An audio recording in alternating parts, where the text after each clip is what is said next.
jobs as we move forward. Mr. President, I've already asked permission for the next 15 minutes that Senator Coons and I would be in a colloquy, and I'd like to defer to him for his comments at this time. Well, thank you so much, Senator Alexander. I can't think, Mr. President, of a better person to partner with, to seek some advice and guidance and leadership from on the issue of STEM education and immigration reform than Senator Alexander, a national leader on education policy. Like me, Senator Alexander is the son of a former classroom teacher, but he's also served as the U.S. Secretary of Education and president of a prominent university, University of Tennessee, so he knows firsthand the challenges of the opportunity lost when tens of thousands of foreign nationals who come here and seek the opportunity to get STEM masters and doctoral degrees in some of our strongest and best universities are then forced to return home to their nations of origin rather than being able to stay here if they choose to create jobs, to grow businesses and contribute to our country and our economy. And as someone who before running for public office worked with a highly innovative materials-based science company that employed over 1,000 researchers, I too have a sense of what a great contribution immigrants have always made to this country, but particularly in these areas of innovation and how they can contribute to our competitiveness. Senator Alexander's closing comment there about the America Competes Act is really where we started this conversation.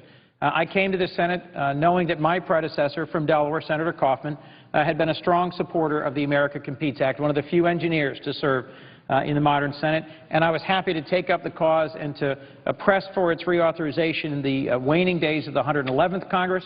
And I met with Senator Alexander last year, and we talked about this as one of the most promising unfinished pieces of business in that critical report, Rising Above the Gathering Storm, and in that vital piece of legislation, the America Competes Act. And as Senator Alexander referenced, the America Competes Act was passed with strong bipartisan support. It was the sort of thing that was focused on moving America forward by identifying strong ideas that had support across the whole country and a lot of different sectors and from both parties.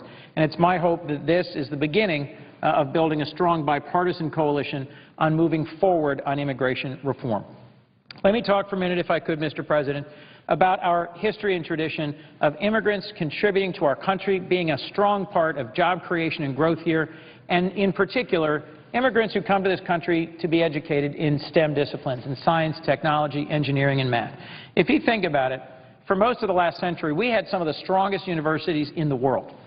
And for much of the last 50 years, anyone who came here from a foreign land to get a doctorate in a STEM discipline, well, if they chose to go home, they were going home to a country that really wasn't a competitive environment. The United States, because of our advantages in workforce and infrastructure and our legal system, our entrepreneurial culture, our capital markets, we were the world leaders in all sorts of technology, innovation, and competitiveness. That's no longer the case.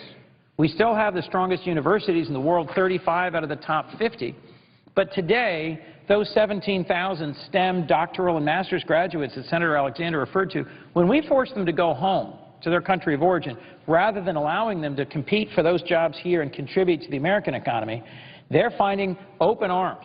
So nations like India and China, who are our vigorous competitors in the global economy, they're providing the capital markets, the infrastructure, the workforce, the resources to take advantage of those opportunities.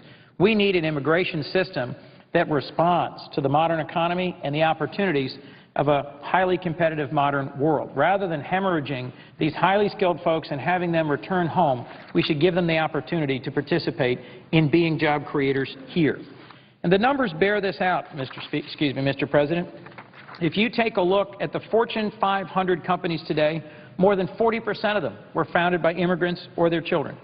Folks who've come to this country recently from other parts of the world have established companies that employ more than 10 million people worldwide and have combined revenues of more than $4 trillion, a figure greater than the GDP of every country in the world except the U.S., China, and Japan. Immigrant-founded startup companies created 450,000 jobs in the United States in the last decade and generated more than $50 billion in sales. Let me give you just one example that's meant a lot to me. I've become friends recently with the CEO of Bloom Energy. His name is K.R. Sridhar.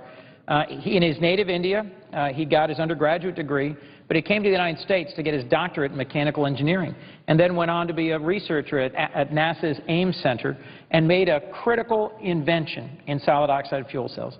He runs a company, Bloom Energy, that has already created 1,000 jobs And just last week, the governor of Delaware and my senior Senator Tom Carper and I joined many others at the site of a shuttered former Chrysler plant for the groundbreaking of a new manufacturing facility that Bloom Energy will make possible. Why would we want a capable, bright contributor to our economy like KR to be forced to go home to his country of India rather than welcoming him here and giving him a chance to participate, to contribute, and potentially become not just an American business leader, but an American citizen? So we need to make it easier for the next generation of inventors and innovators to create jobs here. This bill, as Senator Alexander has laid out, is relatively simple. It creates a new class of visas for foreign students to pursue STEM master's and doctoral degree programs, and allows us to continue a conversation about how do we recognize the long-standing central contribution to our economy, our culture, and our country of immigrants. I believe there's other areas of immigration reform that have to be on the table, that we have to move forward on. I am eager to move forward on family-focused reform and in other areas as well where I'm a co-sponsor of other immigration bills. But my hope is that this legislation will get the attention it deserves, will get the broad support from members of both sides of the aisle that it deserves, and that it will form part of a compromise that will address the needs of all the stakeholders in immigration reform in a responsible and balanced manner. This legislation is not the end of the road, but it is a critical step forward in making sure that we continue a bipartisan, thoughtful, and constructive dialogue on how do we deal with an immigration system that's broken and that doesn't make America as competitive as it could be. So, Mr. President, if I could, I just wanted to close by thanking Senator Alexander for his leadership on this, for allowing me to work with him, and to produce a bill here that is streamlined, that is simple, that is accessible, and that I think can contribute to making America a land that continues to welcome and celebrate the real job creators, inventors, and innovators from all parts of the world. Senator Alexander? I say that Senator Coons is one of the most eloquent speakers that we have in the Senate. He did a beautiful job of explaining the bill, and I hope it attracts support from both Democrats and Republicans. He mentioned the fact that there are other immigration issues, and there are. There are a number of ones that I would like to work on and get something done on. I was here when we tried a comprehensive immigration plan a few years ago. It had strong bipartisan support, but one of the lessons we learned, I think, in that effort was that we don't do comprehensive well here in the Senate, and sometimes it's better to go step by step. That's been true for a long time. We remember Henry Clay is a great compromiser, but Henry Clay's greatest compromise wasn't passed by Henry Clay. He failed, and it nearly ruined his health, and he went to Massachusetts to recover from it. And a senator named Stephen A. Douglas from Illinois, the home of our assistant Democratic leader, came to the floor and introduced the Clay Compromise section by section, and each section passed with a different coalition, with Senator Sam Houston being the only senator who voted for each one of them. So my hope is that with the broad support that we have for this very simple idea, pin a green card on the lapel of a gifted graduate of an advanced program in science, technology, engineering, and math, allow them to stay here and create jobs here instead of forcing them to go home. I hope that we have such strong support for this idea that we can go ahead and pass it. And then we can follow that up with the other necessary steps that we need to do on immigration, and hopefully we can do that with a coalition that represents Democrats and Republicans as well. So this is a great idea, and somebody might say, well, why don't they just do it the way we're doing it now? Right now it's H-1B visas. As everybody knows who's an employer, they're complicated, they're burdensome, there are not enough of them. This is simple. It's a new visa. You get it if you're admitted. You get to stay 12 months while you look for a job. You get a job, you get a green card, and there's no cap on the number. That's the idea, and I thank Senator Coons for his leadership. I look forward to turning this good idea, this piece of unfinished business in the Bipartisan America Competes Act, into law. Thank you, Senator Alexander. If I might just in closing say that the economics of this legislation are simple, but as Senator Alexander and I recognized, any step towards immigration reform is complicated. Making it easier for foreign-born, American-educated innovators to stay in the United States is just one aspect of many of the urgently needed steps to reform our outdated immigration system. I see that Senator Durbin's come to the floor. I'm proud to be a co-sponsor with him of the DREAM Act. I also support the Uniting American Families Act. There are other pieces of legislation essential to allow us to recognize and to strengthen the role that immigrants play in the fabric of our country. But I think this opportunity today to move forward a bipartisan bill that focuses on this one area without caps, with a new class of immigration visa, is an important contribution to moving this discussion forward for all of us. I want to thank Senator Alexander for his leadership. Yield the floor. Mr. President. Mr. President, ask consent to speak in morning business. Objection. Mr. President, today the Postmaster General announced that the Postal Service would begin the process of consolidating about 140 processing facilities around the country. Despite the harsh realities of this announcement from the Postmaster General, there are, in fact, a few bright spots in Illinois. The processing facilities in Springfield and in Fox Valley, which the Postmaster General originally slated for closure, will remain open.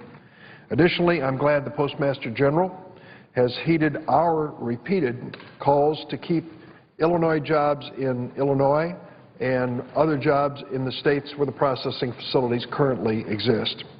The Postmaster General's original plan would have potentially sent over 500 Illinois postal jobs to surrounding states, along with the mail they processed so efficiently for so many years. Beyond the postal employees, the Postal Service supports tens of thousands of private sector jobs in Illinois, which is the center of the mailing and printing industry. Certainly today's announcements are difficult for those of my constituents who live in Quincy and Rockford, in Carbondale and Centralia, Bloomington and Effingham. I have consistently insisted, and the Postmaster General has assured me, that we are going to avoid layoffs and that all of the employees in these facilities will have the opportunity to pursue another role within the Postal Service or to accept at their, they wish, early retirement incentives. And I'm told that none of these facilities will close before the end of the year. As I said, today's news is disappointing and difficult for many in my state, including postal customers, postal employees, and small businesses. Still, I think it's important to note how far we've come from the Postmaster General's original plan to where we are today. Originally, we sought closure of 250 processing facilities nationwide. Today's announcement, 140. And called for the closure of 3,700 mostly rural post offices. In Illinois, the Postal Service originally targeted 9 plants for closure, which employ over 1,800 people. So after countless hours of meetings and hard work and a great deal of floor debate, we've moved off of that potentially destructive path. Let me say this word, too, Mr. President, and you know this subject better than any other member in the United States Senate. We met in my office with the Postmaster General, I believe it was in November or early December, and sat down with him and said that his proposal to reduce the number of post offices and processing facilities could be the death knell of Postal Service as we know it today. You remember, Mr. President, we challenged him. We said, Mr. Postmaster General, do not make any of these changes until May 15th. Give Congress an opportunity to come up with a way to save money for the Postal Service, to preserve the Postal Service, and to do it by way of legislation, which is why we were elected. He said reluctantly, he didn't want to do it. Reluctantly, he gave us a letter and said, I won't do anything until May 15th. I'll give the House and the Senate a chance to do their work. If you'll remember, Mr. President, I called Senator Lieberman, chairman of the Administration Committee and the Government Operations Committee, and said to him, with this jurisdiction, we've got to roll up our sleeves and get to work. And he said, we're ready. Senator Collins and I and Senator Carper and others, we will work together to pass a Senate bill that achieves Postal Service reform in a fairer way. And he did. At the same day, I called Chairman Darrell Issa, the California Republican chairman of the House Committee with the responsibility for the Postal Service. And I said to Chairman Issa, we now have until May 15th to do our job, to pass a bill in the House and the Senate and get it to the President. And now the clock is running. You'll remember, Mr. President, we had a break over the holiday and we came back and we were anxious. We didn't want to waste any time. And let the record show that at the end of the day, the United States Senate, on a bipartisan basis, passed the postal reform bill. 13 Republicans joined 49 on the Democratic side, passing a bipartisan bill. Well, what happened in the House? The answer is nothing happened in the House. The House of Representatives failed to do their job, failed to pass postal service reform. To my knowledge, they didn't bring a bill to the floor. And then May 15th came. The Postmaster General kept his word and waited, and then he made this announcement. Mr. President, if the Senate bill that we passed had become the law of the land, today's announcement would have never taken place. We set up a process for post offices and processing facilities to be evaluated in terms of their efficiency and cost that I think was sensible, reasonable, and would have saved money.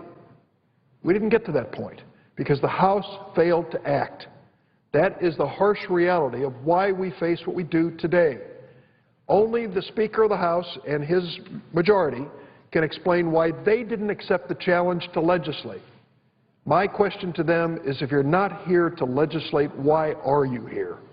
An issue of such national importance as the future of the Postal Service should have been done, as it was in the Senate, on a bipartisan basis in the House of Representatives. We did it here. We worked together. I cannot even remember how many amendments we considered, but we labored through every single one of them and got it done. Now, I look around my state and see 6 or 7 major processing facilities closed, and it breaks my heart, because what we did in the Senate would have avoided some of those, would have at least put a process in place that was a lot fairer. Well, my last word to the members of the House is it's not too late. It's not too late to accept your responsibility and to pass the Senate bill if you can't pass one of your own. Call our bipartisan Senate postal reform bill to the floor. At least give it a vote in the House of Representatives. And if they can pass it, let's send it to the President, and perhaps before the end of the year we can actually save some of these postal facilities. I don't want to create false hope, because I couldn't believe that May 15th would come and go and the House wouldn't act. But that's what happened. So let's hope that changes for the better. I'm going to continue to work with the President, presiding officer, as well as the President of the United States and all of the committee members. The Postal Service is something special. I'll close by saying this. When they ask Americans what they think of people who work in the federal government, they don't always have the highest opinion, including members of Congress. But when you ask them about what branch of the federal government they have particularly positive feelings about, it's the Postal Service. You know why, and I do too. It's that letter carrier who's looking in the window and waving at your mom to make sure she's okay each day as she looks expectantly for the delivery of the mail, even if it's just some circular. That's that visit each day that keeps her in touch with the world and keeps our nation in touch with itself. That's the Postal Service. And the men and women, I just went into the Springfield Post Office, my local branch recently. They couldn't have been kinder or more courteous, helping all the people that are there. Our postal employees are some of the best federal employees in America, and I'm proud of what they've done. I'm sorry they're going through this change. It wasn't something we wanted to see happen. But we're going to do this in a way that is good for the future of the Post Office. I hope the House will only join us in this bipartisan effort. Mr. President, I yield the floor. Senator from Rhode Island. Thank you, Mr. President. Mr. President, I am joined by my colleague, Senator Brown of Ohio, and we are concerned, is too mild a term. We are extraordinarily apprehensive that in 45 days the interest rate on student loans will double in the United States, that young people and middle-aged people who are struggling to educate themselves and re-educate themselves be forced with a tremendous increase in the cost of college and post-secondary education. They'll go from 3.4%, the loan level, to 6.8%. This is particularly ironic when the Federal Reserve routinely lends to large banking institutions huge sums of money at less than 1%. So this is a huge, huge impact on middle-income Americans who are struggling with so many challenges: housing costs, employment problems, the whole plethora of issues that they face. It's estimated that 7 million students, including 43,000 in Rhode Island, will suffer because of this doubling. That'll take place. Now, a lot of our colleagues have said, of course, we don't want to see this happen. But I thought it was terribly ironic yesterday they, with very few exceptions, voted consistently for budgets that would, in fact, double the student interest rate. In fact, one of the budgets they voted for previously, the Ryan budget from the House, would also eliminate the in-school interest subsidy for certain loans. So there's this incongruity between, oh, we're all for keeping interest rates low for students. Of course, in our budget, we double them. There's another problem here. It's been reported in so many different national and local newspapers. There's a huge problem with student debt. We've reached the $1 trillion mark in student debt. This could be the next big, huge bubble that we face financially. It certainly impairs the ability of young men and women when they graduate to go and take the job they want, to buy the house they want, because they're struggling with huge debts. And we're adding to that by doubling this interest rate. Now, this is a policy issue, but it's an intensely personal issue. I received letters from thousands, well, many, many constituents about the potential impact. And I know Senator Brown from Ohio has too, and I wonder, Senator, if you have some comments at this point. Thank you, Senator Reid. And I appreciate the work that he has done, and Senator Harkin, and the work Senator Reid's been working on this issue for months and months and months. And I'm still amazed that the Senate just refuses time and again, and the House refuses to do the right thing on this. This started back in 2007. It was bipartisan. President Bush with a Democratic House, a Democratic Senate. The presiding officer was involved, Senator Reid, others.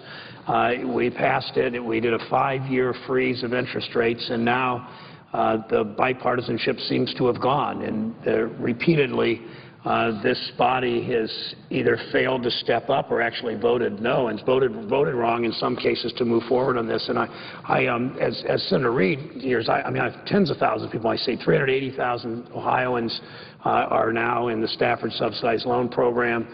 It will mean about $1,000, as it will in Rhode Island, per student if we fail to act by July 1st per year. And I've been to 4 campuses just in the last month or so, at Community College in Cleveland, Cuyahoga County Community College at University of Cincinnati, and the other end of the state, Wright State University in Dayton, and Ohio State University in Columbus. All students. One was head of the young Republicans on one of the campuses. Others are Democrats. Most are just students trying to find a way to pay their bills. They're working class kids, they're middle class kids, they're poor kids, they're kids that really want to find a way to get ahead. And we hear the same stories over and over, but let me just share one that on my website people have signed up and just come to my website and told us their story. And I'll just share one of those. And I know Senator Reid has been hearing from people in Providence and Warwick and all over his state also. This comes from Dorothy in Mount Sterling, Ohio. She's a special ed teacher, and she said, I never thought student loans would, she wants to be a special ed teacher, I never thought student loans would have such a huge impact in my life. I'm studying to be a special ed teacher. I want to make a difference so that our youngest generations have an equal opportunity to succeed in life. I rely on student loans to pay for my education and to assist me in times of need in this harsh economic climate. Higher interest rates mean I'll never be able to afford a home or a reliable vehicle. I'll never be able to provide for my family. I'll always feel in debt for trying to make myself a better person, trying to be a better citizen for our country and for the state of Ohio. If given the chance for a better job opportunity outside of my area of expertise, I'd surely take into great consideration. I know that in years to come, I'll desperately be looking to relieve myself from the cost of my education.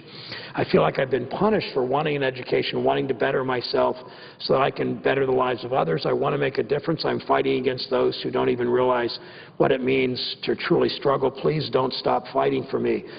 You can hear the desperation here. You can hear the focus she has on community service and public service, but you can also hear the view that she's being undercut by decisions we're making or not making here. She also, Dorothy also said something else that's pretty interesting. When we saddle these young people's loans, the average 4-year graduate in Ohio who's in a student who has debt, has about $27,000 in debt. And you know what that means? If we pile more on Dorothy or in somebody in Rhode Island or in Vermont, it means they're less likely to buy a house, less likely to start a business, less likely to start a family.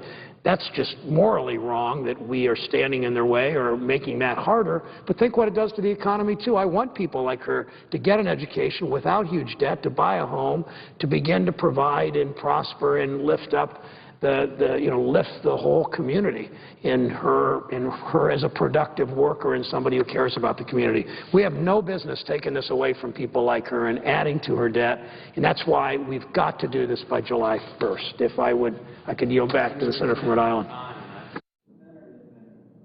Tremendous leader on this issue because he sort of leads from the front. He's in Ohio. He's talking to students. He's talking to families. He understands the personal ramifications of this. And, you know, let there be no mistake, this is a program that benefits middle and lower middle income Americans. 60% of the dependent students who qualify for subsidized loans come from families with incomes of less than $60,000. This is not a perk for the super wealthy. 70% of the independent students, that's the term of art for those adults or older people who may have some previous training, but they've got to go back to the community college to get a certificate. They're trying to transition from a job that was shipped overseas to one that they think they can get here. 70% of independent students, their incomes are less than $30,000 a year. So you're talking about people who cannot afford a doubling of interest rates. But there's another issue here, too. It's not just, as Senator Brown pointed out, to fulfill the legitimate, in fact, admirable personal ambitions of establishing yourself in the community, buying a home, raising a family. This is about our future, our productivity as a nation, our ability to compete in an incredibly difficult international global economy. We've looked at the statistics, and universities like Georgetown, their Center for Education and Workforce, said 60% of the jobs by 2018, a few years from now, will require some post-secondary education, 60%. But in 2010, only 38%, roughly, of working adults had a 2-year or 4-year degree. So we've got this gap, a 20% gap between the skills we need through post-secondary education and the skills we have. And we hear it, again, not just in analytical papers that are done by think tanks. We hear it every time we go back to either Ohio or Rhode Island because employers come up to us and say, I've got jobs to fill. I can't find people with the skills, the training that I need to give them the job. I'd be happy to. You know, Senator Jack Reed from Rhode Island is one of the few graduates of West Point in this body and served his country in so many ways and still does. But I think about Jack Reed when I think about what happened with the GI Bill after World War II. You know, we want to help individual people with keeping these interest rates from doubling. But we know when we help lots of individual people, we help society as a whole. After World War II, literally millions of young men and women returned from fighting for our country, came back to the United States. The government was far-sighted enough in 1944 with President Roosevelt to sign the GI Bill, preparing for this huge wash of young men and women coming back from the war, what we're going to do. And we as a nation were smart enough back 65, 70 years ago,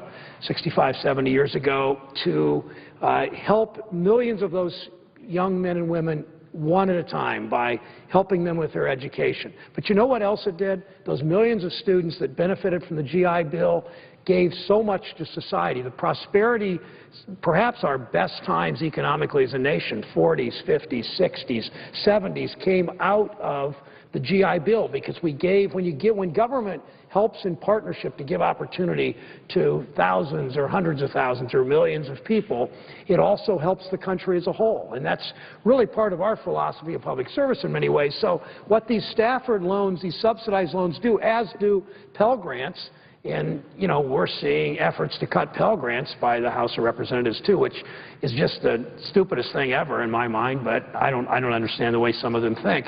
But when we provide opportunities for Pell Grants or Stafford loans, it's helping people like Dorothy, it's helping people individually in Rhode Island and Vermont, but it's also helping every community. It's helping Mansfield and Toledo and Youngstown and Cleveland and Garfield Heights. And I just think it's one of those things that there's just no real, it's just hard to understand why we wouldn't do this quickly. And I wanted to ask Senator Reid, if I could. He explained on the Senate floor one day how, you know, Republicans have said, okay, they're for this now. They don't want to double the interest rate, although I'm not sure of that from some of their activities. But you've talked about the way we're going to pay for this versus the way they want to pay for this. And I know you talked about closing some tax loopholes. They talked about sort of playing off a college student against a woman needing a mammogram. I mean, cutting health care. But you'd explain that to our colleagues. I'd be happy to reclaim my time, Senator Brown. First, let me echo what you said about you know, this is about being competitive, and when you talk about the Pell Grants, I have to reference my colleague and predecessor, Claiborne Pell, because he seized on that lesson in 1965 of the GI Bill and said, well, let's extend it broadly to college students. So Pell Grants, Stafford loans, all of those vehicles were created. And frankly, that, I think, is not only the reason we've led the world in innovation and creativity, but it's the reason why America, as well as, and probably better than every other society in the world, was able to proliferate computers and technology, et cetera, because we had a literate, well-educated citizenry who first could invent these devices and then could use them profitably. And we're in danger, if we don't continue to support education, to lose our innovative edge and lose our capacity as a people to adopt innovation and technology and continue to lead. So for all these reasons, our economic future is linked to assuming that, to continuing to support higher education.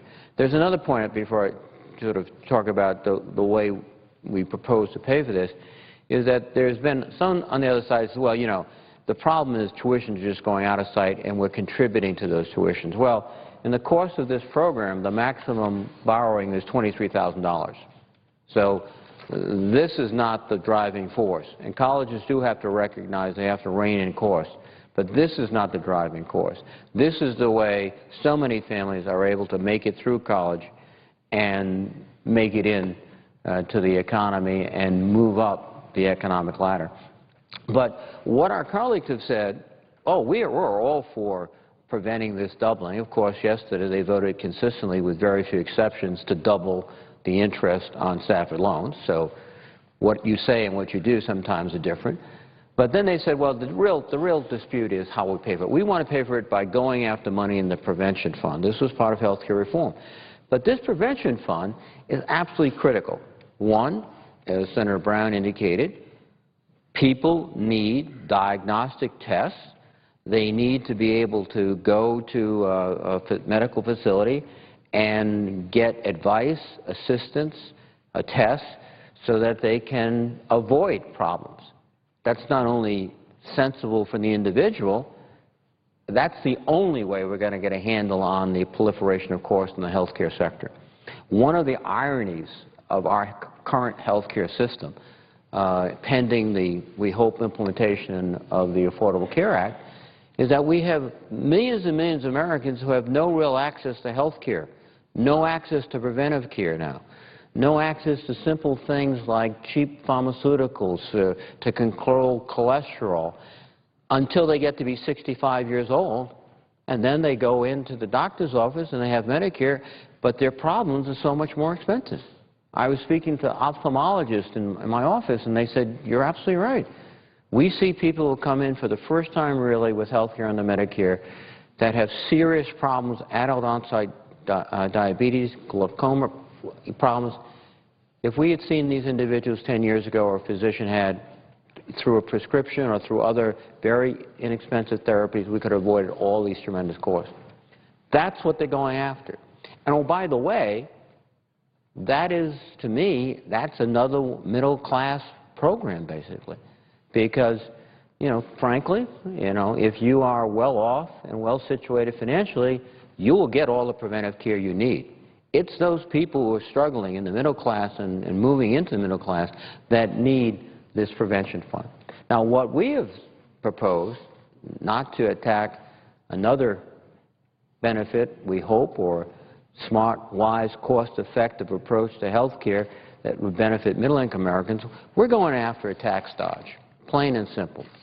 A tax dodge that has been called by the Government Accountability Office something that has been used to avoid over $23 billion in taxes on wages in 2003 and 2004. A huge gulf. In 2005, the Treasury Inspector General for Tax Administration called this loophole a multi-billion-dollar employment tax shelter. Let me tell you how it works, is that you're an individual, a professional, a lawyer, accountant, consultant, lobbyist, and your skills are what you do as a lawyer, et cetera, the personal skills. But instead of being paid by your employer directly, you substitute a subchapter S corporation. So you are now an employee of the corporation. So you take as minimal a salary, if you will, from the corporation. But then at the end of the year, the corporation gives you the surplus as a dividend, which is taxed much cheaper. And so you avoid payroll taxes. It's legal, but it is a tax dodge. It's a loophole. This is so egregious a loophole that conservative columnist Bob Novak called it out. Sean Hannity on Fox called it out. The Wall Street Journal called it out, saying it's a simple way to avoid paying payroll tax, Medicare taxes, as well as other employment taxes. Now, closing this loophole is sound policy. We should do this anyway. But when we do it in conjunction with this student lending, we actually are able to help struggling families and close an egregious loophole. Now, what some of our opponents have suggested, oh, no, this is just another tax increase. We've been very, very careful. We restrict these to professional endeavors. We also restrict the impact to those making over $200,000 a year. So this is not targeted at the mom-and-pop stores. This is not targeted at the local laundry or the local dry goods store or the local hardware store who's organized as Subchapter S. In fact, PolitiFact, one of the agencies that do independent analysis of various claims, came and clearly rejected this characterization as a tax increase on the mom-and-pop stores and the small business companies and the job generators as false. So we have not only a sensible but a compelling way to pay for this. So if everyone agrees we can't let this happen on July 1st, we have an egregious loophole that should be closed anyway to pay for it. I suggest we move on. Just procedurally, let's bring this to a vote. If they want to put up the prevention fund for a vote, if they want to put up any other means to pay for it, fine. Let us have our vote, and let us avoid the doubling of student interest rates by July 1st.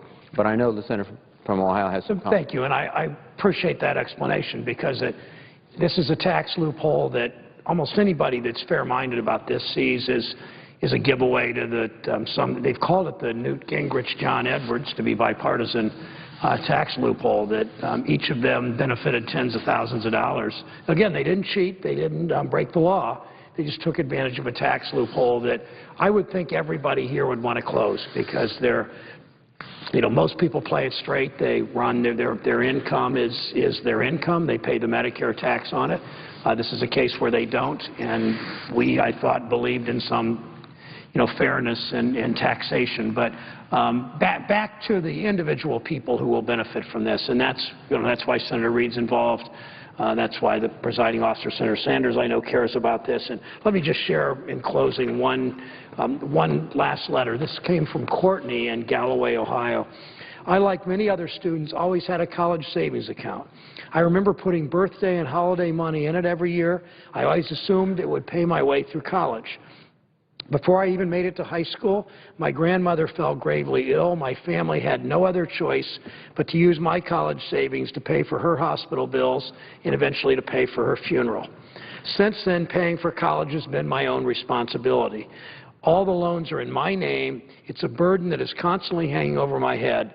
I'm less than a year from graduating, likely with honors from Ohio State, with a degree in social work.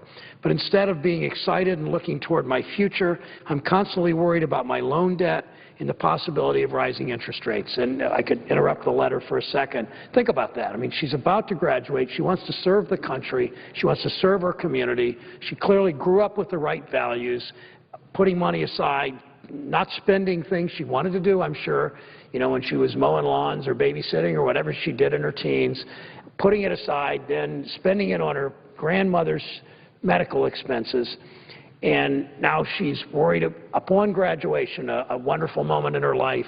She's anxious about what this all means. And the life of a social worker, she isn't going to make a lot of money, obviously. And that's what she wants to do, yet she's going to be facing these bills for years to come. Said, I know that as a future social worker, I won't be making as much money as people in other professions, but helping others is where my heart lies. Unfortunately, I may be limited in the positions I can take if my interest rates increase. I may even be unable to work within the populations I'm truly interested in helping, veterans, homeless, senior citizens, if the pay would render me unable to pay off my student loans. I'm passionate about my education. I hold no grudges for what needed to be done, but the threat of rising student loan interest rates has affected me in a serious way. I feel as though it's something that I have no control over, which is a very heartbreaking feeling. I mean, she may not be able to pursue the public service she wants to do as a social worker because her debt load is so heavy. And how dare people in this body make a decision by inaction or make a decision by doing nothing to heap more burden, put more debt on Courtney's shoulders. How dare they, and how shameful it is that we simply can't get bipartisan agreement we had 5 years ago with President Bush to move forward in this, close a tax loophole to pay for it. Don't put Courtney up against somebody that needs an immunization or a breast cancer screening or a prostate cancer screening. Close the tax loopholes, move forward in this, take the anxiety off of Courtney as much as we can and others, and do the right thing. I yield. Reclaiming my time for a moment. Again, let me thank the Senator from Ohio for his leadership, for his passion, for his commitment. We are hearing from the other side that this is just about how you pay for this necessary legislation to prevent the doubling of interest rates. We have offered a compelling way to pay for it in terms of closing this egregious loophole.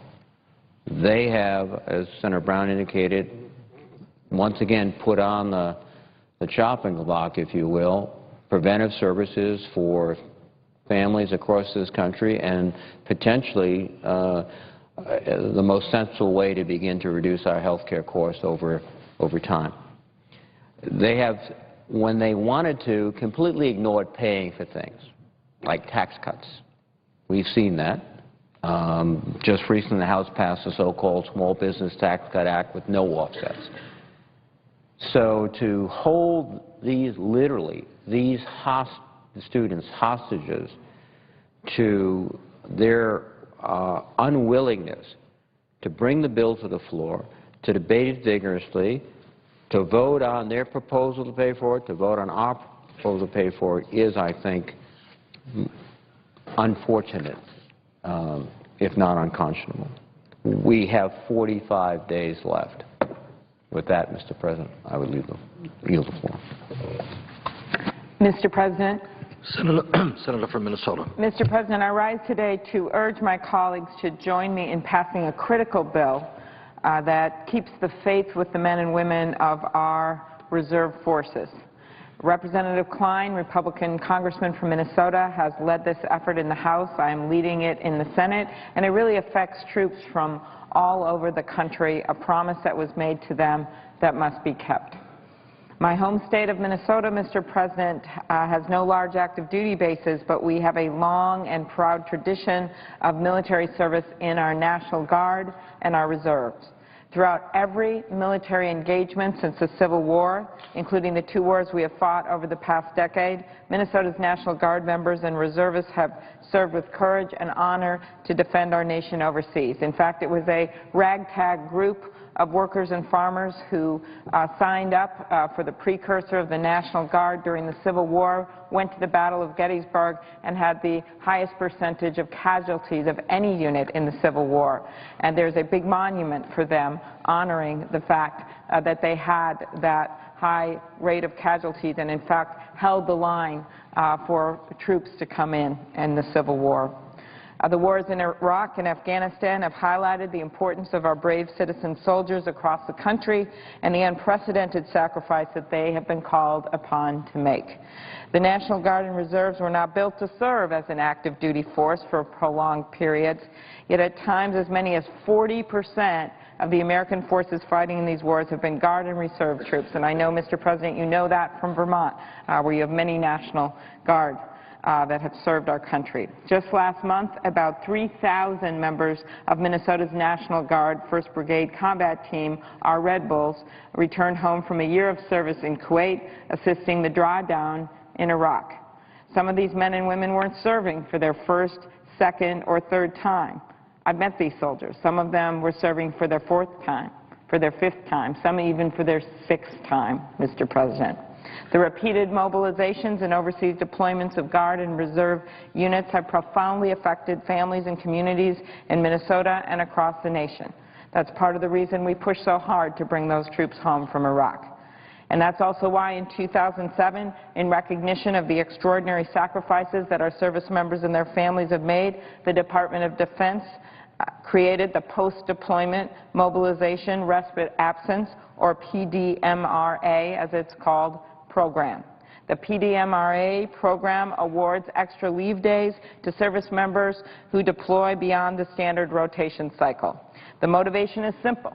Troops who serve multiple deployments above and beyond the call of duty, who are basically being deployed as active duty, even though they're not, folks who have raised their hands and stepped forward time and time again to volunteer and support our country deserve leave time at home with their families as some compensation. When they signed up to serve, Mr. President, there wasn't a waiting line. And when they come home to the United States of America and they need a job, or they need health care, or they need an education, or they want some time with their families, they should have that. Well, you can imagine the concern the Red Bulls felt, and I felt too, when we learned that all of a sudden the leave benefits our troops were promised under the program are being reduced as they were serving overseas. They were promised one thing when they left, and the program changed when they were gone.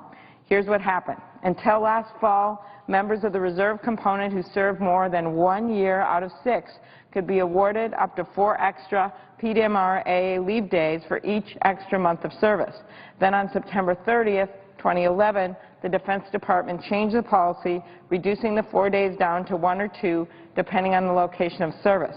But here's the problem. Instead of grandfathering in the troops who'd been promised the 4 days of leave under the old policy, the Defense Department implemented the change immediately, applying it to all troops on the ground. I can understand having a new policy. I really can. But you don't do it to the troops who've already been promised one thing.